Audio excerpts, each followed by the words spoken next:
Hello friends, स्वागत आहे तुमचं आणखीन एका नवीन व्हिडिओमध्ये। तर आज ना आपण मस्त जाळीदार आणि तितकाच लुसलुशीत दावणगिरी लोणी डोसा कसा बनवायचा हे पाहणार आहोत। तर बहुतेक वेळा आपण जेव्हा डोसे बनवतो तेव्हा आपलं जे डाळ तांदळाचं प्रमाण आहे ते कमी जास्त होतं। आपल्या डोशांना व्यवस्थित अशी जाळी पडत नाही, त्यांना कलरही छान असा येत नाही। मग त्यासाठी डाळ तांदळाचं जे प्रमाण आहे ते किती वापरायचं आणि हे डोसे भाजताना आपण जेव्हा लोण्याचा वापर करतो तेव्हा ते लोणी आहे ते वितळतं आणि डोशांचा जो वास आहे तो एकदम जळका किंवा एक घाणेरडा वास आपल्या डोशांना येतो। तर हे होऊ नये यासाठी काय करायचं अशा भरपूर साऱ्या टिप्स मी या व्हिडिओमध्ये सांगितलेल्या आहेत। तर हॉटेलसारख्या चवीचा एकदम खरपूस कुरकुरीत आणि तितकाच मऊ लुसलुशीत असा जाळीदार स्पंज डोसा किंवा लोणी डोसा कसा बनवायचा हे आपण पाहूयात। तर भरपूर अशा लोण्याचा वापर करून आपण हा जो डोसा आहे तो आज बनवणार आहोत। तर भरपूर टिप्स आणि ट्रिक्स या इथे मी सांगितलेल्या आहेत, तर आपला हा जो व्हिडिओ आहे तो शेवटपर्यंत नक्की पहा।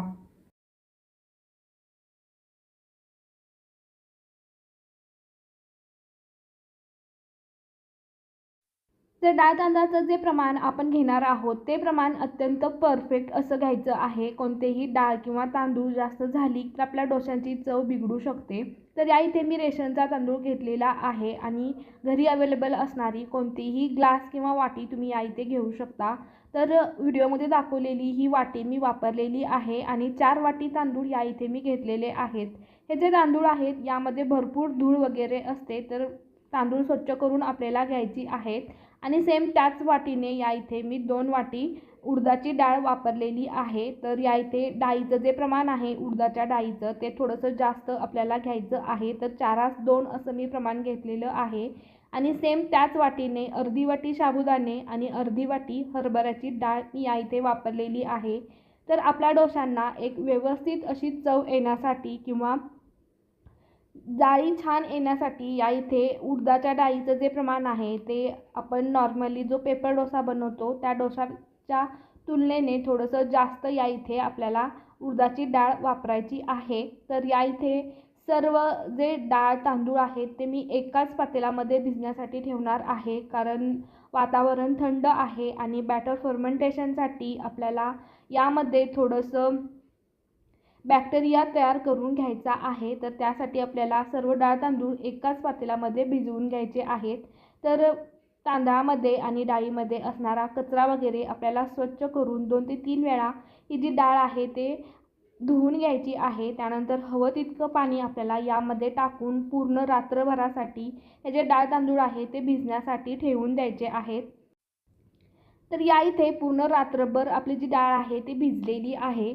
तर यामध्ये मी साबुदाणे का वापरले हे सांगते। तर आपला डोसा मऊ सॉफ्ट आणि तितकाच जाळीदार व्हावा यासाठी मी इथे साबुदाणे वापरलेले आहेत आणि आपल्या डोस्यांना छान असा कलर यावा, चव यावी आणि आपलं बॅटर पटकन फर्मंट व्हावं यासाठी मी हरभऱ्याची डाळही यामध्ये वापरलेली आहे।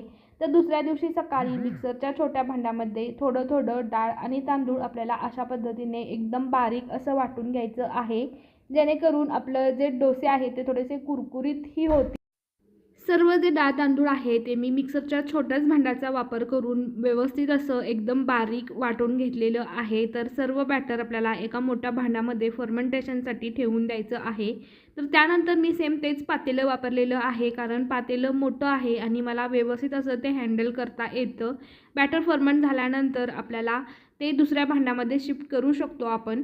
त्यानंतर आपलं जे बॅटर आहे त्यामध्ये आपल्याला अशा पद्धतीने एकाच डायरेक्शनमध्ये हे जे बॅटर आहे ते फेटून घ्यायचं आहे, कारण त्यामध्ये जर एअर बबल असतील तर ते बबल्स निघून जातील आणि आपलं जे बॅटर आहे ते व्यवस्थित असं फर्मेंट होईल। तर पावसाळ्याच्या दिवसामध्ये बॅटर फर्मेंट होण्याची जी शक्यता आहे ती थोडीशी कमीच आहे, म्हणूनच यामध्ये आपण डाळीचं जे प्रमाण आहे ते थोडंसं जास्त वापरलेलं आहे। त्यामुळे आपलं बॅटर आपोआप व्यवस्थित फर्मेंट होईल, जाळीदार असे आपले जे डोसे आहेत ते तयार होतील। तर बॅटर व्यवस्थित फर्मेंट झालं की आपल्याला ते कमीत कमी 5 ते 6 तासांसाठी तरी फर्मेंटेशनसाठी ठेवून द्यायचं आहे। तर या इथे 5 ते 6 तास झालेले आहेत। आपलं बॅटर व्यवस्थित असं फुललेलं आहे। यामध्ये भरपूर असे छोटे छोटे एअर बबल्स तयार झालेले आहेत, पण पावसाळ्याच्या दिवसामध्ये आपलं जे बॅटर आहे ते थोडंसं कमीच फुगतं, तसंच या इथे झालेलं आहे। तर त्यानंतर यामध्ये चवीनुसार आपल्याला मीठ ॲड करायचं आहे। जर बॅटर फर्मेंटेशन करायला ठेवताना जर आपण मीठ वापरलं तर आपलं बॅटर खूप जास्त आंबट होऊ शकतं. म्हणून आपल्याला जेव्हा आपण डोसे किंवा इडली वगैरे बनवतो त्याचवेळी यामध्ये मिठाचा वापर करायचा आहे. तर सर्व जे मीठ आहे ते मी व्यवस्थित असं मिक्स करून घेते. अशा पद्धतीने ढवळल्याने थोडेसे एअर बबल्स निघून जातात आणि आपलं जे बॅटर आहे ते थोडंसं ॲडजस्ट होतं.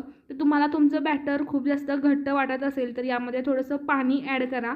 तर त्यानंतर एक नॉनस्टिकचा पॅन मी गरम करण्यासाठी ठेवलेला आहे आणि यामध्ये आपले जे डोसे आहेत ते आपण सेट कसे करायचे हे पाहूयात. तर स्पंज डोसा किंवा लोणी डोसा थोडासा जाडसर असाच असतो, त्यामुळं जे बॅटर आहे ते थोडंसं खालतून आपल्याला टाकायचं आहे आणि जितका तुम्हाला जाड डोसा हवा आहे तितकं हे जे बॅटर आहे ते अशा पद्धतीने आपल्याला रोटेट करून घ्यायचं आहे. जसं नॉर्मली आपण आपले डोसे बनवतो सेम त्याच पद्धतीने.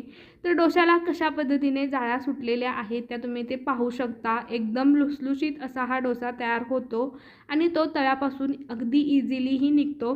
तर डोसे बनवताना हरभऱ्याच्या डाळीचा वापर केल्यामुळे डोस्यांना चव एकदम चविष्ट अशी येते आणि कलरही छान येतो. तर डोसा तव्यापासून एकदम अलगद झाला की यावरती आपण लोणी टाकायचं आहे. तर फार सुरुवातीला आपण जर डोस्यावरती लोणी टाकलं तर आपलं जे लोणी आहे ते करपू शकतं किंवा त्याचं तुपात रूपांतर होतं आणि एक खरपूस किंवा एक वेगळाच वास आपल्या डोशांना येतो. मग ते डोसे खावेसे वाटत नाहीत.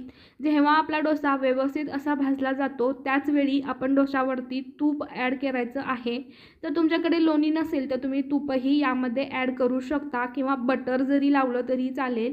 तर डोसे दोन्हीही बाजूंनी मी अशा पद्धतीने व्यवस्थित फ्राय करून घेते.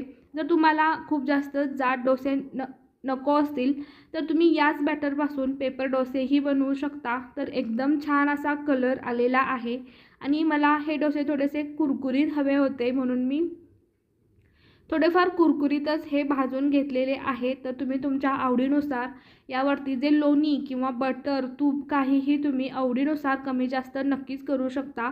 तर या इथे मी घरगुती लोणी वापरलेलं आहे जे की हॉटेलमध्ये यूज करतात. तर बटर वगैरे कोणी जास्त वापरत नाही. तर लोणी डोसा आहे त्यामुळे लोणीच यामध्ये आपण यूज करायचं आहे. तर आपला जो डोसा आहे तो व्यवस्थित असा सेट झालेला आहे.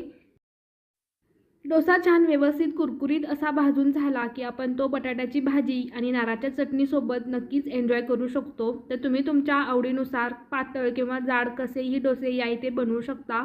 फक्त तेलाच्या ऐवजी तुपाचा वापर करायचा आहे. एकदम मऊ सॉफ्ट स्पॉन्जी आणि तितका जाळीदार असा आपला स्पंज डोसा किंवा लोणी डोसा या इथे तयार झालेला आहे. तर ह्या वीकेंडला किंवा मुलांच्या टिफिनसाठी तुम्ही अशा पद्धतीने एकदम हेल्दी असे हे डोसे बनवू शकता. एकदम चविष्ट आणि हॉटेलसारखे हे डोसे तयार होतात. व्हिडिओ आवडला असेल तर व्हिडिओला लाईक शेअर कमेंट आणि चॅनलला सबस्क्राईब करायला विसरू नका. व्हिडिओ पाहिल्याबद्दल धन्यवाद.